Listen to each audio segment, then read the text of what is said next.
दिल्ली से जहां पर 22 फरवरी को मेयर का चुनाव होगा, ये अहम जानकारी निकल कर आई है।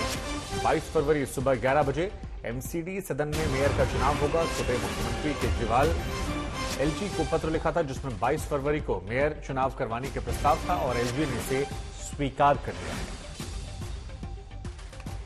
तो फिलहाल जो बड़ी खबर आ रही है वो ये कि 22 तारीख को चुनाव होगा। इससे पहले भी 2 बार ऐसी नौबत आई, लेकिन तब चुनाव नहीं हो पाए और अब ये चुनाव होगा 22 तारीख को। और केजरीवाल की तरफ से जो बात रखी गई थी उसे मान लिया गया है। तो 22 फरवरी को दिल्ली मेयर का चुनाव होगा और अरविंद केजरीवाल ने इस प्रस्ताव को रखा था जिसे एलजी ने मान लिया है। मनोनीत जो पार्षद हैं वो वोट नहीं कर सकते हैं। ये फैसला आने के बाद अब रास्ता साफ हो गया है। पंकज मेरे सहयोगी इस खबर पर ज्यादा जानकारी के लिए जुड़ रहे हैं। पंकज, अब मेयर चुनाव का क्या रास्ता साफ समझा जाए? केजरीवाल ने चिट्ठी लिखी, एलजी ने मंजूर कर ली, 22 फरवरी को मेयर चुनाव का जिक्र हो रहा है।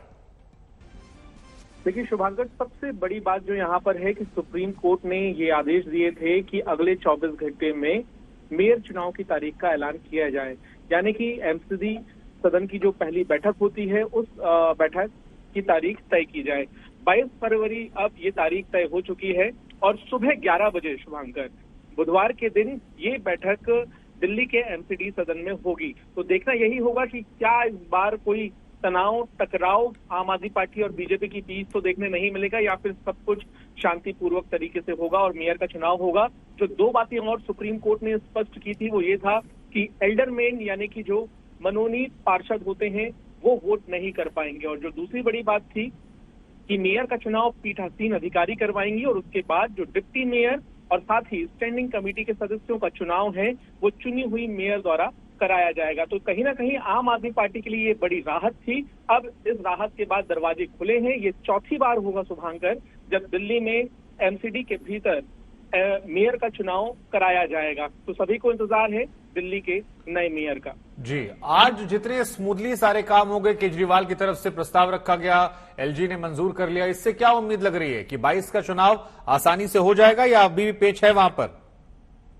देखिए, पहले जो अनुभव रहा है कि प्रस्ताव भेजा जाता था और उसके बाद प्रस्ताव पे आपत्तियां दर्ज कराई जाती थी, फिर इंतजार किया जाता था कि आखिर मेयर चुनाव की तारीख कब आएगी, लेकिन आज सब कुछ तेजी से हुआ। तो कहीं ना कहीं सुप्रीम कोर्ट के आदेश का असर नजर आया है इस फैसले में। और अब देखना यह भी होगा कि जिस तरीके से सुप्रीम कोर्ट का आदेश था उस तरह से ही जो कार्यसूची है एमसीडी की वो तैयार की जाती है या नहीं की जाती है, तो उसका थोड़ा सा इंतजार करना होगा।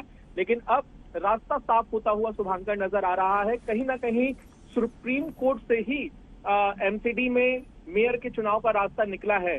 आम आदमी पार्टी और बीजेपी लगातार टकराव करते हुए नजर आ रहे थे। उधर आम आदमी पार्टी ये आरोप लगा रही थी कि एलजी और बीजेपी मिलकर असंवैधानिक तरीके से दिल्ली में मेयर नहीं चुनने दे रहे हैं। तो बीजेपी कह रही थी कि आम आदमी पार्टी टकराव कर रही है और वो मेयर का चुनाव नहीं होने दे रही है। तो इस वाद विवाद के बीच में सवाल ये खड़ा हो गया था कि दिल्ली को मेयर मिलेगा कब। ठीक है, आपका बहुत बहुत शुक्रिया तमाम बातचीत, तमाम जानकारी के लिए। इधर दिल्ली शराब घोटाले में डिप्टी सीएम मनीष सिसोदिया ने कहा कि उन्हें सीबीआई ने कल फिर तलब किया है। सिसोदिया का कहना है कि मेरे खिलाफ सीबीआई ईडी की पूरी ताकत लगा रखी है। घर और बैंक में रेड की गई लेकिन कुछ नहीं मिला। सिसोदिया ने दिल्ली के विकास में बाधा डालने की कोशिश का आरोप लगाया।